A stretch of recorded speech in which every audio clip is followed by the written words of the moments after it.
Hi guys, तो स्वागत है आपका आपके अपने यूट्यूब चैनल शशि क्लासेस में। तो दोस्तों, आज हम लोग पढ़ने वाले हैं क्लास 10th यूपी बोर्ड के जियोग्राफी यानी भूगोल का पहला चैप्टर। आज से हम लोग स्टार्ट करने वाले हैं, जिसका नाम है संसाधन एवं विकास। ठीक है दोस्तों, इस चैप्टर को समझने से पहले इस चैप्टर का जो नाम है उस नाम को समझना जरूरी है, क्योंकि जब हम लोग इस चैप्टर के नाम को समझ लेंगे तो अपने आप हम लोगों को ये पूरा जो चैप्टर है बिल्कुल आसानी से समझ में आ जाएगा।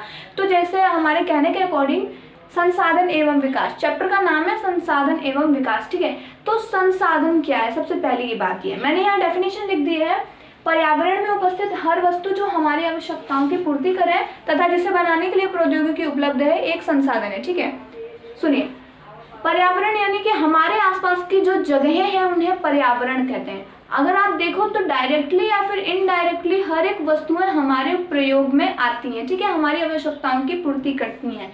अब कैसे? एक एग्जाम्पल देती हूँ। आप गेहूं देखे हैं, गेहूं का आप डायरेक्टली उसको अपने यूज में नहीं ला सकते हैं, यानी कि आप तुरंत गेहूं नहीं खा सकते हैं।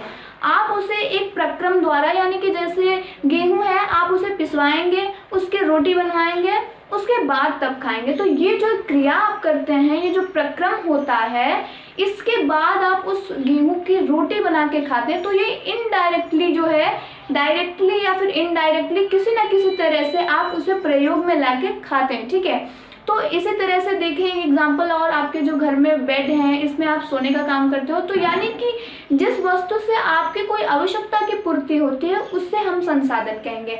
आपको प्यास लगी तो आप पानी पिया, यानी पानी पी लिया, आपका प्यास खत्म हो गया, तो पानी आपके लिए एक संसाधन हो गया। यानी आपकी आवश्यकताओं को जो पूरा करे ऐसी वस्तुओं को हम संसाधन कहते हैं। तो अब आपके दिमाग में ये ख्याल आ रहा होगा कि इस हिसाब से तो पर्यावरण में हर एक चीज़ें हमारे लिए एक संसाधन है। ठीक है, हर एक चीज़ें हमारे किसी न किसी रूप में हमारे काम में आई जाती हैं। ठीक है, इसी तरह से हम लोग समझ गए पर्यावरण में उपस्थित हर वस्तु जो हमारी आवश्यकताओं की पूर्ति करें तथा जिसे बनाने के लिए प्रौद्योगिकी। अब प्रौद्योगिकी समझते हैं। प्रौद्योगिकी का शाब्दिक अर्थ है तकनीकी, टेक्नोलॉजी। ठीक है, टेक्नोलॉजी का क्या तात्पर्य है? देखिए, हमने अभी बताया गेहूं को जिस प्रक्रम द्वारा हम लोग रोटी बनाते हैं उसी प्रक्रम को प्रौद्योगिकी कहते हैं। ठीक है, जैसे कोई भी एक वस्तु है जो कि डायरेक्टली हम उसको अपने यूज में नहीं ला पा रहे हैं, बट उसे हम किस प्रक्रम द्वारा अपने यूज में ला रहे हैं उसी प्रक्रम को प्रौद्योगिकी कहते हैं। ठीक है, यानी कि टेक्नोलॉजी। इस जमाने में हमारे डिजिटल इंडिया में टेक्नोलॉजी बढ़ गई है, हर एक संसाधनों का अच्छा उपयोग किया जा रहा है, एक हिसाब से उपयोग किया जा रहा है। किस संसाधन को किस रूप में उपयोग करना है हम लोगों को, हम लोग वो जान गए हैं। इसीलिए अब हम लोगों का डिजिटल इंडिया हो गया है, क्योंकि यही प्रौद्योगिकी, यही टेक्नोलॉजी पहले के ज़माने में नहीं थी। इसीलिए तब हम लोग ये कहते हैं कि पहले हम लोगों का इंडिया डिजिटल नहीं था, बट अब हम लोगों का इंडिया डिजिटल हो रहा है। ठीक है, तो यानी कि जो है प्रौद्योगिकी की खोज, मतलब प्रौद्योगिकी हर एक चीज़ का, हर एक संसाधनों में प्रौद्योगिकी की जो खोज है वो होती जा रही है। यानी कि उन्हें किस प्रक्रम द्वारा एक सही रूप में हम अपने प्रयोग में ला सकते हैं, उस प्रक्रम को अब बढ़ावा दिया जा रहा है, उस प्रक्रमों की खोज ज़्यादा से ज़्यादा हो रही है। ठीक है, फिर एक उदाहरण और हम लोग देखते हैं। आप लोग जब जैसे दाल, मान लीजिए आप लोग खाने में दाल खाते हो, तो आप जो दाल होता है खेत से आती है, आप उसे डायरेक्टली नहीं खा पाते हो, आप उसको एक प्रक्रम द्वारा, यानी कि उसकी दाल बना के उसे पकवान के रूप में करके जो एक प्रक्रम होता है उसे हम प्रौद्योगिकी कहते हैं। कि ऐसी क्रिया जिससे आप संसाधनों का विवेकपूर्ण अध्ययन कर सके या फिर विवेकपूर्ण उसे अपने प्रयोग में ला सकें, ऐसा प्रक्रम, उसी को हम लोग प्रौद्योगिकी कहते हैं। शाब्दिक अर्थ में इसका नाम टेक्नोलॉजी है। ठीक है, हम लोगों ने संसाधन समझ गया, संसाधन होते क्या है। ठीक है, तो संसाधनों के भी कई सारे प्रकार होते हैं, यानी कि हम देखें तो हमारे पर्यावरण में कई संसाधन तो हम समझ गए। ठीक है, जैसे कि एक एग्जाम्पल, इंसान हर कोई है, बट हर एक इंसान अलग अलग की सोच रखते हैं। ठीक है, उसी तरह से पर्यावरण में संसाधन है, लेकिन हर तरह के संसाधन है। तो अब आगे हम लोग वही समझने जा रहे हैं कि किस किस तरह के संसाधन हमें देखने को मिलते हैं। ठीक है, तो संसाधनों का वर्गीकरण, यानी कि संसाधनों के कितने पार्ट होते हैं, वही बताना चाह रहा है। सबसे पहला तो है उत्पत्ति, यानी कि जिसकी उत्पत्ति होती है या फिर नहीं होती है। ठीक है, उत्पत्ति का यही अर्थ है कि किसी चीज़ की, हम मानवों का उत्पत्ति हुआ पृथ्वी पे डायनासोर्स की उत्पत्ति हुआ था मानव से पहले पृथ्वी पे, यानी जिस चीज़ की उत्पत्ति होती है उसे हम लोग क्या कहते हैं कि उस चीज़ की उत्पत्ति हुई। तो उत्पत्ति के आधार पे संसाधन दो तरह के कहे जाते हैं। पहला तो हो गया जैव संसाधन और दूसरा हो गया अजैव संसाधन, ठीक है। तो जैव संसाधन से यानी शब्द से पूरा स्पष्ट हो रहा है कि ऐसी वस्तु, ऐसे संसाधन जो जीवित अवस्था में पाए जाए, अर्थात जिसमें श्वसन की क्रिया हो रही हो, जिसमें वृद्धि हो रही हो, इन्हीं सब चीज़ों को, जिसमें श्वसन हो रहा है, उत्सर्जन हो रहा है, इन्हीं सब चीज़ों से हम यह पता चलते हैं कि वो जीव है, अर्थात उसमें वो जो है वो जीव है। जीव कैसा, मतलब जिसमें श्वसन चल रहा हो, उत्सर्जन की क्रिया हो रही हो और वो वृद्धि कर रहा हो, इन सभी चीज़ों के, इन्हीं सभी पार्ट्स को हम जोड़ के कहते हैं कि वो एक जीव है, ठीक है, जो जिंदा हालत में पाया जाए। पौधे और मनुष्य, जीव जंतु जो पानी में रहते हैं या फिर जो भैंसे यानी पानी और ज़मीन दोनों जगह रहते हैं, यानी जो जिंदा हालत में पाए जाते हैं, उसे हम लोग क्या कहते हैं कि वो जैव है, ठीक है। इसी तरह से अजैव देखते हैं। अजैव से सीधा है यानी क्या, इसका अपोजिट, यानी जो निर्जीव वस्तुओं से बना होता है, ऐसा संसाधन जो निर्जीव वस्तुओं से निर्मित होता है, उसे हम लोग अजैव संसाधन कहते हैं। जैसे चट्टानें हो गई, और जैसे कि चट्टानें हो गई और खाने हो गए, ये सब निर्जीव वस्तुओं से बनी होती हैं, अर्थात इसे हम अजैव संसाधन कहते हैं। तो फ्रेंड्स, हम लोगों ने ये देख लिया कि उत्पत्ति के आधार पर कितने संसाधन माने गए हैं, जैव और अजैव दो हो गए, ठीक है।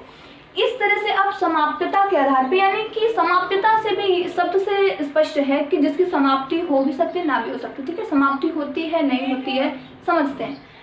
समाप्यता के आधार पे जो पहला संसाधन होता है वो नवीकरणीय संसाधन होता है। नवीकरणीय का क्या अर्थ है? नवीकरणीय का मतलब है कि कोई ऐसा संसाधन जिसे, मतलब नवीकरणीय का अर्थ है कि मतलब जिसे बार बार हम लोग उपयोग में ला सकते हैं, ठीक है। नवीकरणीय का यह अर्थ है कि कोई ऐसा संसाधन जिसे हम लोग भौतिक क्रियाओं या फिर रासायनिक क्रिया या फिर इन यांत्रिक क्रियाओं द्वारा हम अपने प्रयोग में दोबारा ला सकते हैं, तो ऐसे संसाधनों को हम नवीकरणीय संसाधन कहते हैं, ठीक है। यानी कि ऐसा कोई संसाधन जिसे हम बार बार अपने उपयोग में ला सकते हैं, उसको हम क्या कहते हैं? नवीकरणीय संसाधन कहते हैं। इसी तरह से एक हो गया, उसके बाद समझते हैं अनवीकरणीय संसाधन।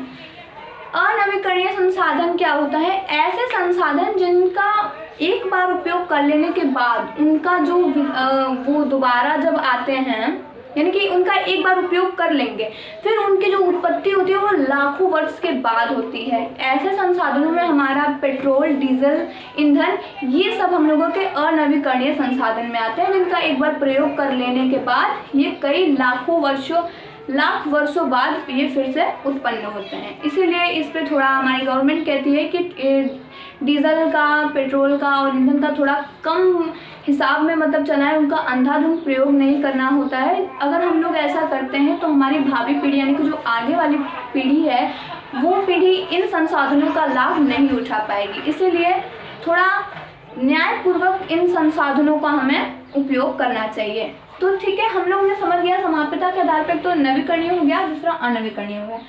स्वामित्व के आधार पे, स्वामित्व मतलब क्या होता है कि एक होता है ना अपना, जिसे हम कहते हैं स्वामित्व मतलब होता है अपना, मेरा अपना, मतलब जिसे मालिकाना हक जिसे कहते हैं।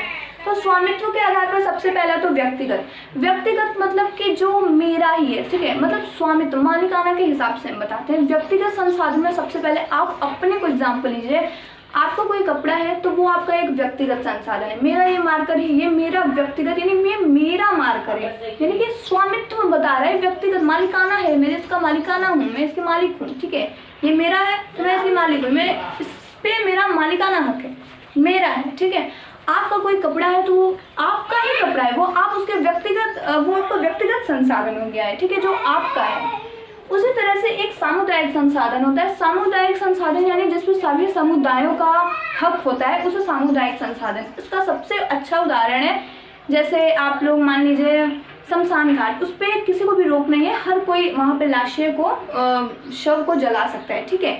दूसरा है पार्क में हर कोई जा सकता है, किसी को भी रोक नहीं है, ठीक है। तो ये क्या हो गया? सामुदायिक संसाधनों का उदाहरण हो गया, यानी जिसपे हर समुदाय के लोग जा सकते हैं, ठीक है, किसी का बाप का नहीं है, वहाँ हर कोई जा सकता है।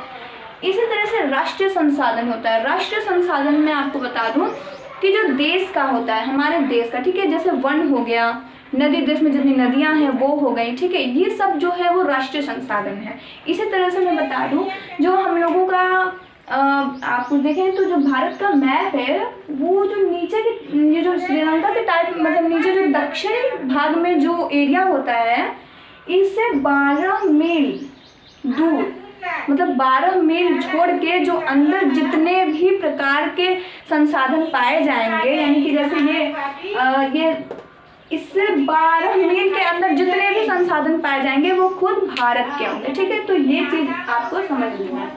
इस तरह से राष्ट्रीय संसाधन हो गया। अब हम लोग समझते हैं विकास के आधार पे, मतलब विकास के आधार पे कितने संसाधन हैं, ठीक है। सबसे पहला जो है विकसित संसाधन। विकसित संसाधन क्या है? सबसे पहली बात, विकसित संसाधन उसे कहते हैं जिसे, देखिए, जिसका सर्वेक्षण हो चुका है, ऐसा संसाधन जिसका सर्वेक्षण हो चुका है, ठीक है। सर्वेक्षण का मतलब क्या है? एक छोटा सा एग्जांपल, मान लीजिए आपको कोई घर खरीदना है, ठीक है, तो आप घर खरीदना, जो पहला उसका मालिक है उससे आप बात करेंगे, घर का सर्वेक्षण करेंगे कि घर कैसा है कैसा नहीं, मतलब उसकी जांच पड़ताल आप करेंगे घर सही है कि नहीं। बस वही बात यहाँ पर भी होती है कि उस चीज का सर्वेक्षण, यानी कि विकसित संसाधनों का सर्वेक्षण किया जा चुका है, ठीक है, उसे ही हम, ऐसा संसाधन जिसका सर्वेक्षण किया जा चुका है, यानी कि जाना जा चुका है कि वो कैसा है कैसा नहीं है, उसकी हर अच्छी बुरी चीजें जान ली गई है, उसे हम लोग कहते हैं विकसित संसाधन, ठीक है। विकसित संसाधन लोगों का हो गया। उसके बाद हम लोग संचित कोष। संचित कोष का मतलब है कि जो पहले से ही संचित है, ठीक है, पहले से ही जमा हुआ है, उसे हम लोग संचित संसाधन कहते हैं, ठीक है, संचित कोष कहते हैं, सॉरी। इसमें सबसे जो अच्छा एक्यूरेट एग्जाम्पल हम लोगों का जल है। जल जो है इसमें सबसे अच्छा एक्यूरेट एग्जाम्पल है। जल जो है पहले से ही हमारे संसार में हर देश में जल उपलब्ध है, इसीलिए इसे जो है संचित कोष कहते हैं। ये पहले से ही चला आ रहा है, जल पहले से ही, लेकिन अब इसका थोड़ा अंधाधुंध उपयोग होने जा रहा है। तो अगर ऐसे ही होता रहेगा तो भावी पीढ़ियों के लिए जो जल है वो खत्म हो जाएगा। इसीलिए थोड़ा अपने विवेकपूर्ण, जितना आपको यूज़ में, हर इंसान को जितना यूज़ में होना चाहिए उतना ही जल का भी प्रयोग करना चाहिए। बाकी अगर ज़्यादा करने से क्या होगा कि जल की जो, ये जल का जो भाग है वो ख़त्म होगा, जिससे कि भावी पीढ़ियों में ये जल का जो लाभ रहेगा वो भावी पीढ़ी वाले नहीं उठा पाएंगे, ठीक है। तो हम लोग संचित को समझ चुके हैं। संभावी संसाधन का मतलब क्या है कि ऐसे संसाधन जो कि उपस्थित हैं लेकिन पता नहीं है कि उसका उपयोग कैसे करना है हमें। एग्जाम्पल के लिए हम बता दें कि भारत के पश्चिमी भाग, जैसे कि हाँ, राजस्थान और गुजरात हो गया, इसमें पवन ऊर्जा और सौर ऊर्जा की अपार मार है, ठीक है, लेकिन वहाँ इसका जो है सर्वेक्षण नहीं किया गया है, इसको पूरी अच्छी तरीके से खोजा नहीं गया है। वहाँ पे है लेकिन इसका जो है सर्वेक्षण नहीं किया गया है, और इसका जो मतलब किस तरह से तकनीकी के द्वारा इसके संसाधन बनाए जा सकते हैं वो चीज़ नहीं अभी इसका हुआ है, ठीक है। तो ऐसे संसाधन जिसका सर्वेक्षण नहीं हुआ है, या फिर यूँ कहें कि सर्वेक्षण नहीं हुआ है या फिर उतना भी उसे जांच पड़ताल नहीं हुई है, उसे हम लोग ये कह सकते हैं कि वो संभावित संसाधन है, ठीक है, संभावित संसाधन। इसी तरह से हम लोगों का भंडार। भंडार का मतलब क्या है कि भंडार का मतलब है कि जो, मतलब किस चीज़ का अगर भंडारण हो रहा है तो उससे हम लोग भंडार करते हैं, ठीक है। भंडार का जो सबसे अच्छा एग्जाम्पल है वो है जल। इसमें भी जो है जल का है उदाहरण सबसे अच्छा, भंडार में भी सबसे अच्छा एग्जाम्पल जो है जल है, ठीक है। तो दोस्तों आगे हम लोग देखते हैं कि अगर इन सभी संसाधनों का उपयोग हम लोग करते जा रहे हैं तो एक ना एक सीमा ऐसी आएगी जब ये संसाधन खत्म हो जाएंगे, और अगर खत्म हो जा रहे हैं तो कौन कौन सी हानियां हम लोगों को देखनी पड़ जाएगी। तो आइए दोस्तों आगे देखते हैं।